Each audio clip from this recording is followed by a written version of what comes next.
and I want to welcome you to another episode of Beyond the Surface Radio. I'm your host, Dr. Wanda J. Evans-Brewer, and I'm seated this afternoon to discuss the antics of Kanye West. For people who listen to my show, you know that I'm a big proponent of black men disciplining other black men. I believe we need to discipline our own. I believe men need men in general, but when men are off course, other men of integrity, decency, with humility need to step forward and help redirect that behavior. So the first acting out happened with Taylor Swift. Kanye West a few years ago at the Grammys stepped on the stage and had an outburst where he implied that Taylor Swift was not deserving of her award, but in fact it should go to one of his friends, Beyonce. And to Beyonce's credit, she was shocked. She did step up like a lady and a true artist. She gave Taylor Swift her time. She apologized, gave her time, and she allowed her to complete her acceptance speech, which was really a class act.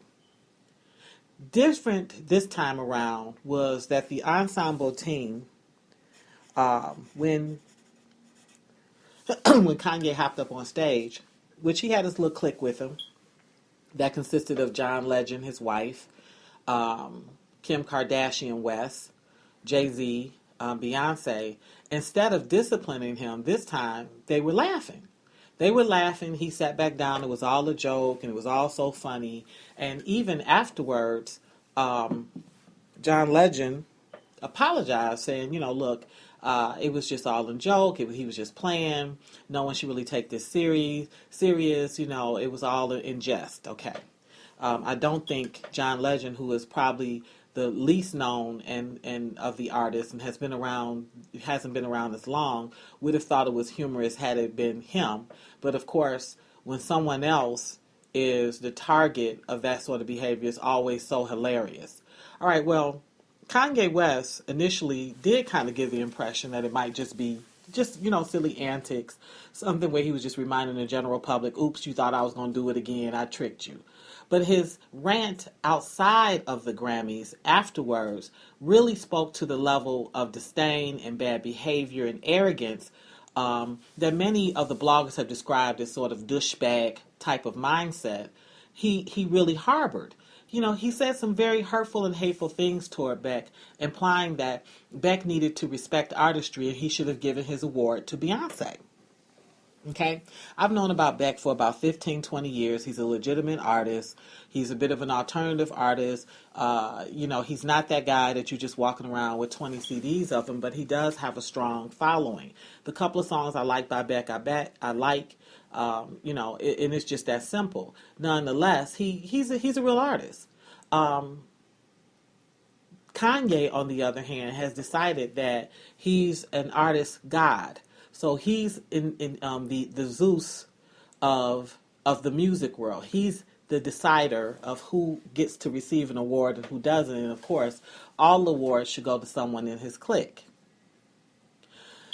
Now, part of what was hurtful is none of that team were seen disciplining him, rejecting him, correcting him. And this time, of course, Beyonce did not go up on stage and correct anything. And in fact, I haven't heard anything from her or Jay-Z releasing any sort of a statement about Kanye's behavior.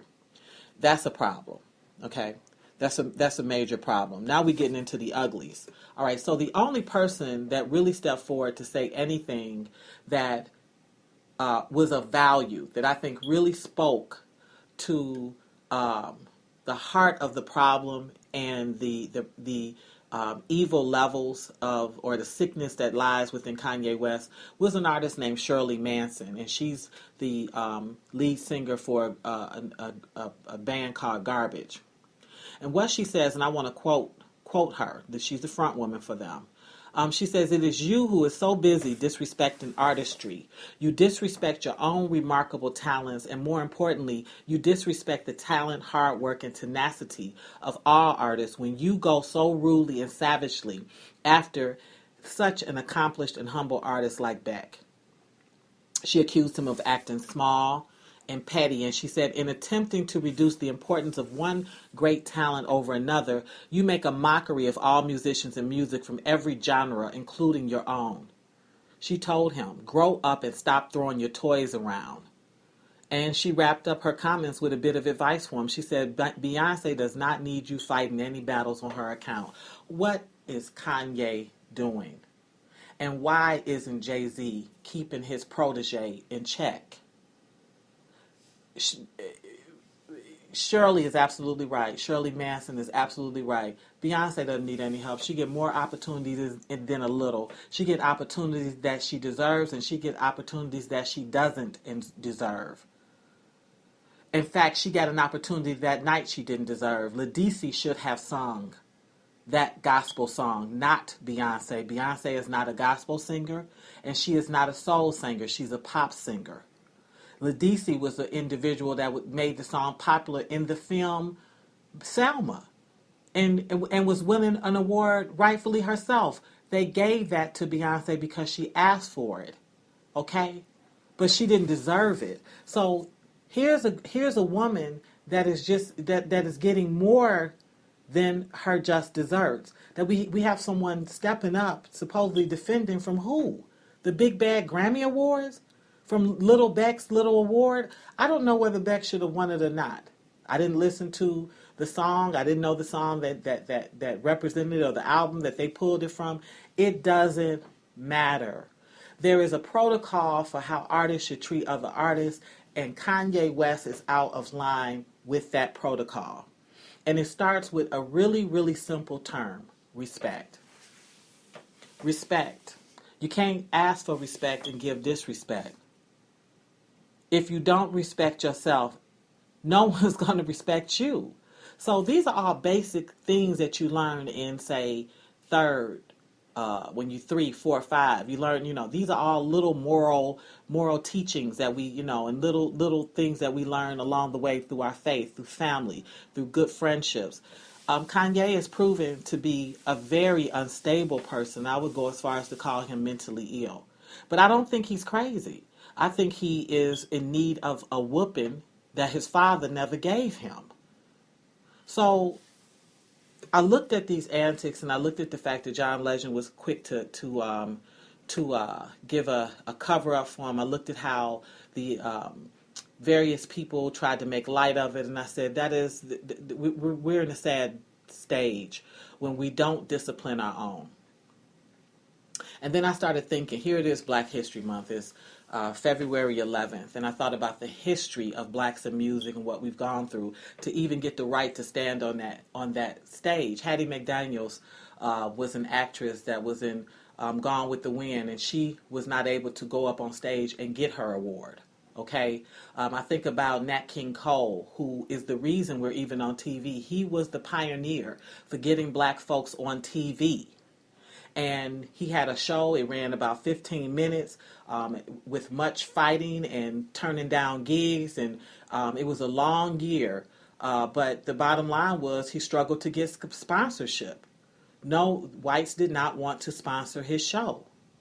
And he even put his own money back into the show. He had stellar artists show up to support him. Artists like Ella Fitzgerald, Harry Belafonte, Frankie Lane, Mel Torme, Peggy Lee, Eartha Kitt. Everybody tried their hardest to keep him on TV. And he was loved by whites and black, young and old. And even today, we still sing, if nothing but the Christmas song.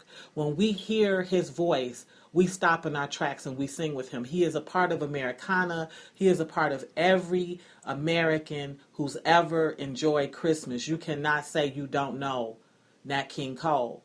You know him for the love song. You know him. You know his voice everywhere. And if you don't know him, you know him through his daughter, Natalie Cole. This was a man whose TV show was canceled because he couldn't get sponsorship.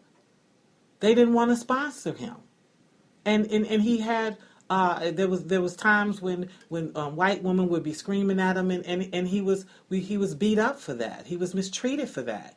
I think about artists, black artists, who were not allowed to go walk through the front door. Lena Horne speaks about that. not being able to go through the front door, having to go through the back door in order to perform. I think about artists who could not get paid, who had to sleep in separate hotels. Many of the artists talk about sleeping in their cars because they weren't even allowed to be. And listen, these were assigned artists. The people knew they was coming to perform and would not allow them to even come and lay in the hotel. They couldn't use the restrooms. All types of things that black folks have gone through to be respected as part of award ceremonies.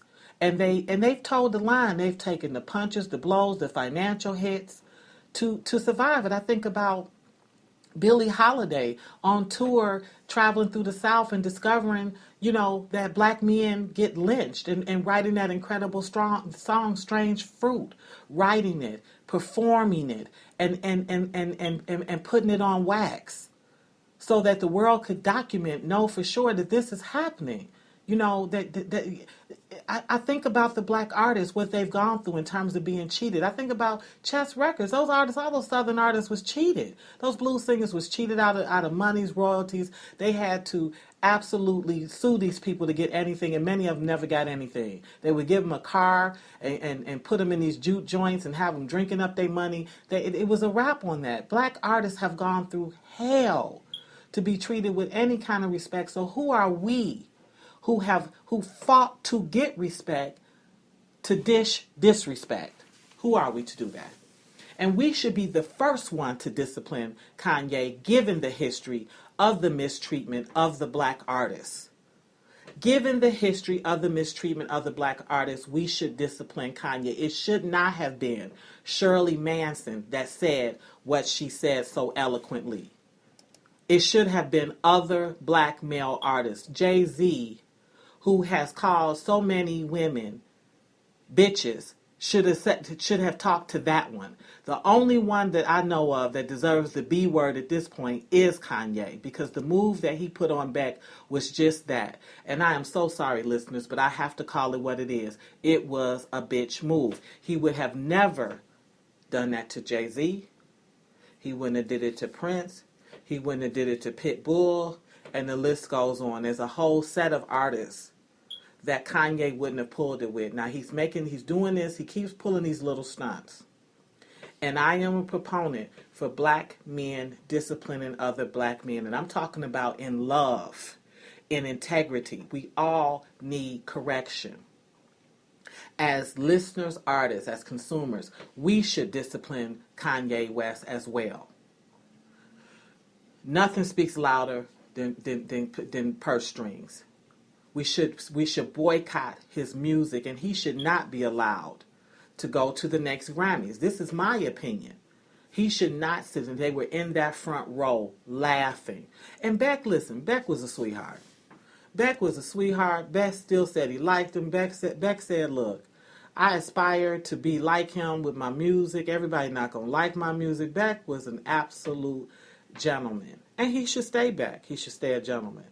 But there's somebody out there that's not such a gentleman, who needs to walk up to Kanye and explain to him, start him right back at his ABCs and 1, 2, 3s about behavior, public behavior, decency, and take him back to the most important word that he needs to learn. I don't know how he missed it, but he missed the teaching, the schooling on the word respect. Black people have always given respect, displayed great presence, great talent, great direction as it applies to the music world. We are not a group that has had a history of this sort of rude, disgusting, over-the-top behavior. And I would pray that this is not the road we're about to take. I would pray that. Again, Kanye deserves the whooping that his daddy never gave him. You've been listening to Beyond the Surface Radio. I'm your host, Dr. Wanda J. Evans-Brewer. And until we chat again, be safe in God's grace.